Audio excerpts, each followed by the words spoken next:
15 फरवरी महाशिवरात्रि पर शिवलिंग से यह गुप्त चीज उठाकर ले आना, छप्पर फाड़ कर होगी, धन वर्षा मनोकामनाएं होगी, पूर्ण इतना पैसा आएगा कि गिनते गिनते थक जाओगे। भगवान भोलेनाथ जी के आशीर्वाद से आपके जीवन में बहुत उन्नति होगी। श्री शिवाय नमस्तुभ्यम महाराज। जैसा कि आप सभी जानते हैं कि महाशिवरात्रि का प्रिय दिन हमारे महादेव को समर्पित होता है और महाराज साल में कुल 12 शिवरात्रि आती है, लेकिन जो फागुन मास की शिवरात्रि होती हैं इसका विशेष महत्व होता है, क्योंकि इसी दिन भगवान शिव और मां गौरा का विवाह हुआ था, इसीलिए इसका महत्व कई गुना अधिक बढ़ जाता है। और महाराज ऐसी तिथियां साल में केवल एक ही बार पड़ती हैं। ऐसे में यदि इस दिन सभी शिव भक्त भोलेनाथ की विधि विधान से पूजा अर्चना करते हैं तो भक्तों की सभी प्रकार की मनोकामनाएं पूर्ण हो जाती हैं। इसी तिथियां के साथ महाराज 15 फरवरी महाशिवरात्रि पर व्रत रखने से भगवान शिव और माता पार्वती की विशेष कृपा प्राप्त होती है।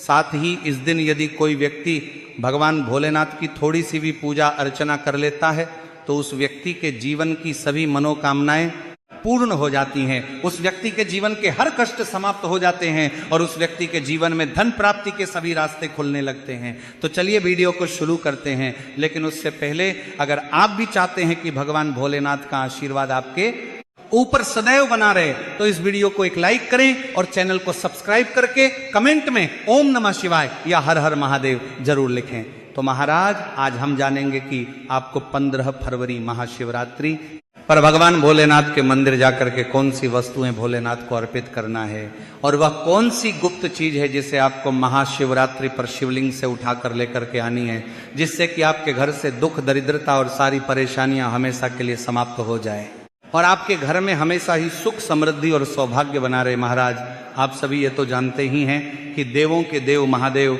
यदि किसी व्यक्ति पर अपनी कृपा कर देते हैं तो साक्षात्कार काल भी उसका कुछ नहीं बिगाड़ पाता है। इसीलिए भक्तों आज की इस वीडियो में हम आपको बताएंगे कि कैसे आप भोलेनाथ को प्रसन्न कर सकते हैं, भोलेनाथ का आशीर्वाद प्राप्त हो सकता है और किस प्रकार से आपको इस दिन भोलेनाथ की पूजा अर्चना करनी है और साथ ही वह कौन सी गुप्त चीज है जिसे आपको इस दिन शिवलिंग से चुपचाप लेकर के जाना है, ताकि आपके घर पर अन्न और धन का भंडार कभी भी कम ना हो। देखिए महाराज आपके जीवन में चाहे कितनी ही बड़ी परेशानी हो, कितनी ही बड़ी दिक्कत क्यों ना हो, मान लीजिए यदि आपके जीवन में बहुत अधिक धन की समस्या है, आप नौकरी की प्राप्ति के लिए बहुत ही ज़्यादा परेशान हो चुके हैं, आपके शत्रुओं ने आपको घेर लिया है, संतान की प्राप्ति आपको नहीं हो पा रही है, तो एक बात का ध्यान रखिएगा कि यदि आप भी 15 फरवरी महाशिवरात्रि पर यदि भगवान शिव से जुड़े कुछ उपाय कर लेते हैं तो फिर आपकी चाहे कितनी ही बड़ी मनोकामना हो, कितना ही बड़ा कष्ट हो, वो खत्म हो जाता है और आपकी हर मनोकामना पूर्ण हो जाती है। मान लीजिए यदि आपके ऊपर कोई दोष लगा हुआ है, जैसे वास्तु दोष, शनि दोष, पितृ दोष या कोई भी दोष लगा हुआ है, तो आपको महाशिवरात्रि पर यह गुप्त चीज शिवलिंग से लेकर के आ जाना है। आपके जीवन से सारी परेशानियां दूर हो जाएगी और आपके जीवन में धन आने के सारे मार्ग खुल जाएंगे। महाराज एक विशेष बात का हमेशा ध्यान रखें कि जब भी हम भगवान भोलेनाथ की पूजा करते हैं तो हमें धैर्य रखना चाहिए, विश्वास रखना चाहिए और श्रद्धा के साथ भगवान भोलेनाथ की पूजा करनी चाहिए, क्योंकि भगवान भोलेनाथ बहुत ही भोले हैं। वो किसी भी व्यक्ति की थोड़ी सी ही पूजा से, साधना से तुरंत ही प्रसन्न हो जाते हैं। इसीलिए 15 फरवरी महाशिवरात्रि पर कुछ ऐसी चीजें हैं जो आपको अवश्य पता होनी चाहिए, क्योंकि इस दिन यदि आप भगवान भोलेनाथ के सामने पूजा करने जा रहे हैं और मान के चलिए यदि आपने अगर कोई गलती कर दी तो भगवान भोलेनाथ आपसे क्रोधित हो जाएंगे और आपने सही तरीके से पूजा की होगी तो साक्षात आपको भगवान भोलेनाथ उसी दिन आशीर्वाद दे देंगे और इसके के बाद आपके जीवन में कभी कोई परेशानी नहीं आएगी। तो महाराज आपको हम वह सभी चीज़ें बताने वाले हैं, इसलिए आप सभी इस वीडियो में अंत तक बने रहें।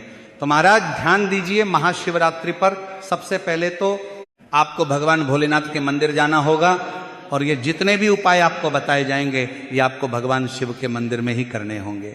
देखिए अक्सर कई भक्तों का प्रश्न होता है, गुरुजी हमारे घर पर शिवलिंग है क्या, हम घर पर पूजा नहीं कर सकते? तो इसका उत्तर नहीं। इस उपाय के लिए आपको मंदिर जाना पड़ेगा, क्योंकि मंदिर का जो शिवलिंग होता है और जो घर का शिवलिंग होता है इसमें बहुत ज़्यादा फर्क होता है। जो मंदिर का शिवलिंग होता है और इसकी जो शक्ति होती है वह आपके घर के शिवलिंग से करोड़ों गुना ज्यादा अधिक होती है। इसमें ऐसी सकारात्मक ऊर्जा होती है जिसके सामने अगर आप थोड़ी सी पूजा करते हैं तो तुरंत ही उसका फल आपको मिलता है और आपके जीवन की हर परेशानी चली जाती है। तो आपको जितने भी आज उपाय बताए जा रहे हैं आपके जीवन की परेशानी को खत्म करने के लिए, आपकी मनोकामना पूर्ति के लिए, तो इन उपायों के लिए तो आपको मंदिर जाना पड़ेगा। और 15 फरवरी महाशिवरात्रि की तिथि भी पड़ रही है। तो यह दिन ऐसा है, इस दिन अगर आप मंदिर जाकर के भगवान भोलेनाथ की पूजा आराधना कर रहे हैं तो मान के चलिए आपके जीवन में कभी कष्ट आ ही नहीं सकता। पूरे साल आपके घर पर अन्न धन का भंडार भरा रहेगा। तो आपको क्या लेकर जाना है वह आपको नोट कर लेना है, क्योंकि भक्तों अगर आपने एक भी गलती कर दी तो आपकी पूजा संपन्न नहीं मानी जाएगी।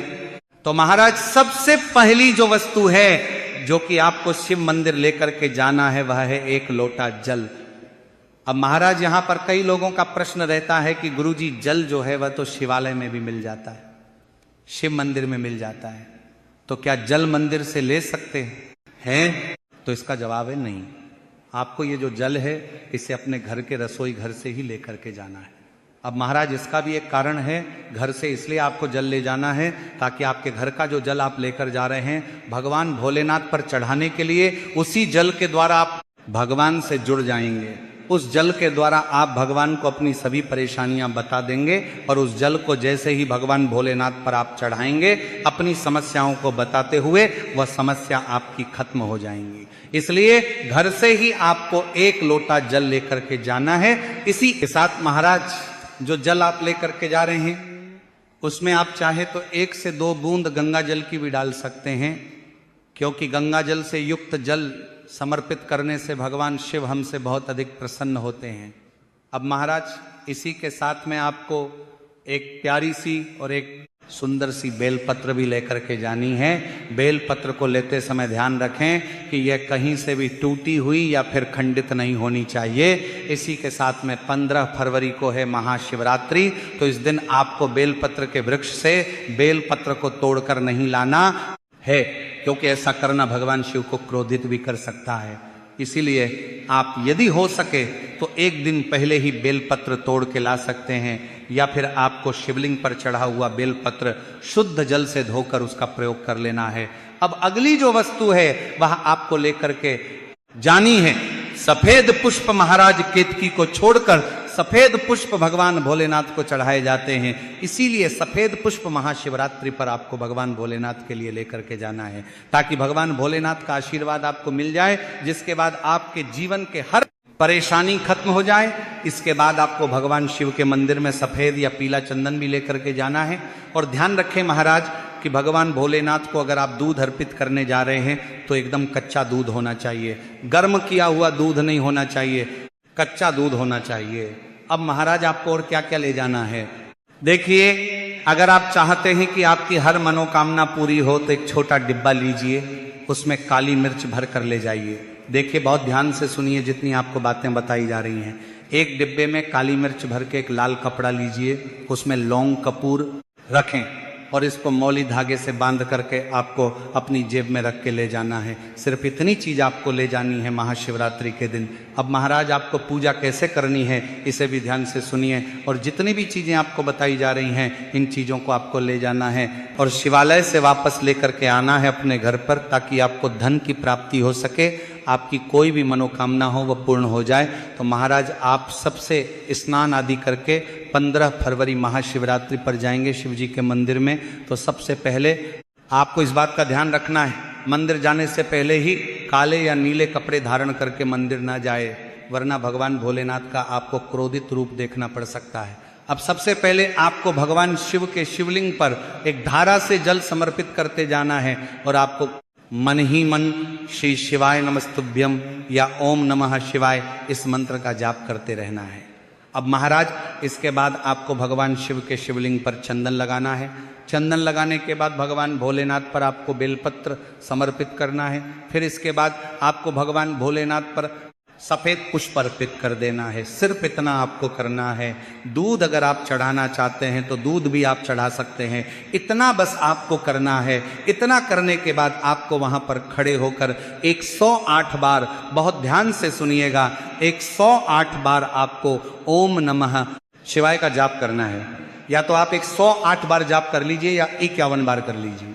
अब आपको क्या करना है, एक डिब्बा जो काली मिर्च का आप ले गए थे, उस काली मिर्च के डिब्बे को आपको शिवलिंग पर जो जलहरी होती है, जहाँ से जल बह के नीचे गिरता है, इस जलहरी के वहाँ पर आपको जो काली मिर्च लेकर के गए थे, उस काली मिर्च को आपको स्पर्श करना है। कहाँ? शिवलिंग पर, जहाँ से जल नीचे गिरता है उस स्थान पर। और ये काली मिर्च आपको अपने पास वापस रख लेना है।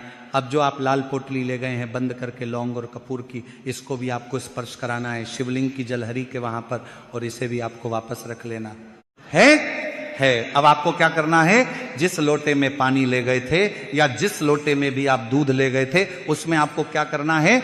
देखिए, आप सभी को पता है कि जब भी हम शिवलिंग पर जल अर्पित करते हैं तो वह शिवलिंग से होकर के जलधारी की ओर बह के आता है और नीचे गिरता है। तो जहां से भी वह जल नीचे गिरता है वहां आपको अपना ये लोटा रखना है और इस लोटे में आपको कुछ जल वापस झेलना है।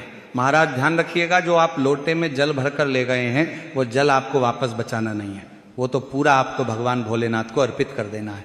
अब महाराज आपका सवाल रहेगा कि कई लोग शिवलिंग पर जल चढ़ा रहे हैं, इस बात की चिंता ना करें, क्योंकि भगवान भोलेनाथ के शिवलिंग पर जब भी जल चढ़ाया जाता है तो वह अमृत बन जाता है। कहा जाता है कई देवी देवता शिवलिंग के पास अदृश्य रूप में खड़े होते हैं ताकि शिवलिंग से गिर रहा जल वह धारण कर सके। इतना पवित्र होता है शिवलिंग पर जल। गिरता हुआ जल, तो शिवलिंग से गिरते हुए जल को आपको अपने लोटे में ले लेना, सिर्फ थोड़ी सी बूंदे ले लेनी है। अब आपको क्या करना है, आपको घर वापस आना है जो आपने लोटे में जल लिया है।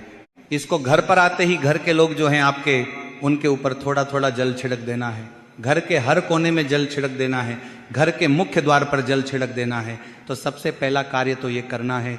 इतना कार्य करने के बाद आपके घर पूरे साल बुरी शक्तियां प्रवेश नहीं करती हैं। यानी कि यदि आपके घर पर कोई काला जादू, काली विद्या करवाने की कोशिश करेगा तो आपके घर पर नहीं कर पाएंगे। इससे आपके घर से नकारात्मक शक्तियां चली जाएंगी और सकारात्मक आ जाएगी।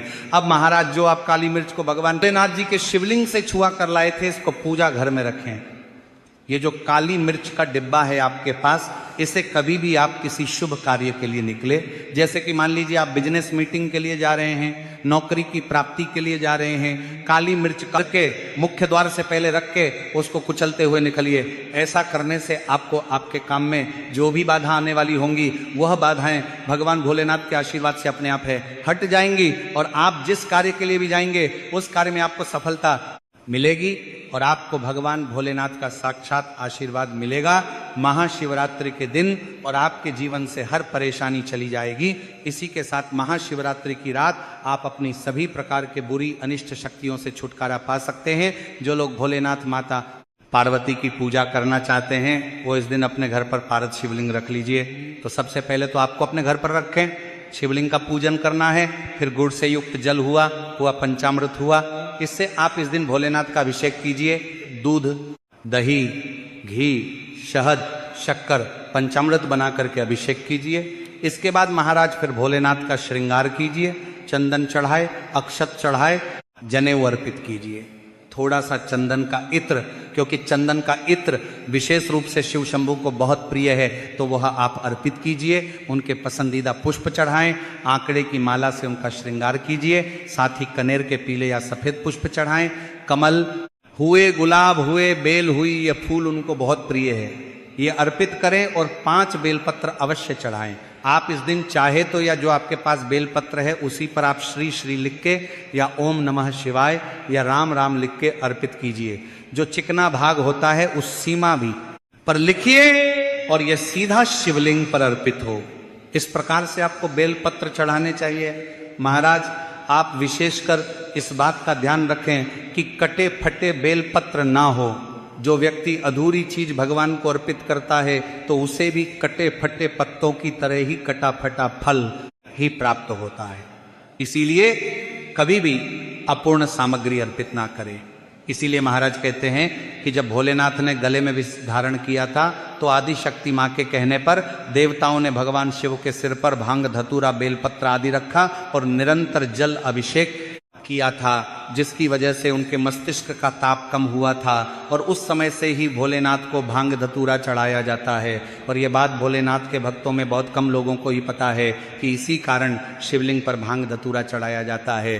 तो अगर आपके घर में शिवलिंग है तो आज के दिन आप चाहे तो शिव जी का त्रिशूल हुआ, डमरू हुआ, यह भी आप उनको अर्पित कर सकते हैं। शिव के डमरू की दमदम की ध्वनि मंगल गुरु से संबंधित होती है, क्योंकि चंद्रमा उनके मस्तक पर विराजमान होकर अपनी क्रांति से अनंत आकाश में मंगल गुरु से संबंधित जटाधारी महामृत्युंजय को प्रसन्न करता है और बुध आदि ग्रह इसमें संभव से सहायक होते हैं। तो ये आज के दिन डमरू अर्पित करें, भोले बाबा का डमरू आपका आज के दिन डमरू अर्पित करें, डमरू अर्पित करें। धारण भी कर सकते हैं, अभिमंत्रित करके आप अपने शरीर पर छोटा सा चांदी का डमरू धारण करें। लेकिन उससे पहले चाहते हैं कि भोलेनाथ का आशीर्वाद आप पर बना रहे तो इस वीडियो को एक लाइक करें और चैनल को सब्सक्राइब कर लें और कमेंट बॉक्स में ओम नमः शिवाय जरूर लिखें। धन्यवाद।